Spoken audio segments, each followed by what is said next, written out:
রাজা, একে দেখেন, আপনি একটু ঘোর। আচ্ছা, একে আগে দেখে নেন, তারপর আমি আমার ঘটনাটা পুরো আপনাদেরকে বলছি।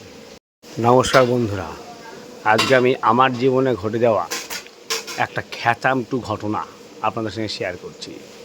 কথা হচ্ছে কি, আজকে আমি বাড়িতে বললাম যে এই যে চুলটা দেখছেন আমার, এই চুলটা আমি আমার মাকে ডেকে বললাম যে মা, এই চুলটা আমি এখন 6 মাস কাটবো না, কেমন লাগবে আমাকে? তার উত্তরে মা আমাকে বলল, শিক্ষা দীক্ষা তো আমরা দিইনি, অসভ্য জানোয়ার তৈরি হচ্ছিস, চুল রাখবি ছোট ছোট, চুল রাখবি মার্জিতভাবে, তো চুল দেখছিস বুন মানুষের মতো, দাড়ি কাটিস না, এইটুকু দাড়ি, তারপর কী কাটবো বলেন আপনারা? এছাড়াও বলল এই চুলে নাকি বৌমার সঙ্গে তার বৌমার সঙ্গে আমার প্রতিদিন অশান্তি হয়।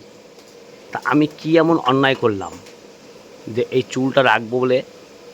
এই চুলটা রাখার জন্য আমার জীবনে আজকে অনেক ঝড় নেমে আসে।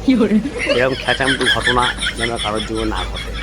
এই রাজার মতোই আমি চেয়েছিলাম চুলটা রাখতে, কিন্তু আমাকে খ্যাচামটু মনে হচ্ছে এটা কেটে ফেলতে হবে, কারণ বাড়ির অশান্তি, তীর্যক কথাবার্তা, সুচালো অভিযোগ, এগুলো ভালো লাগছে না।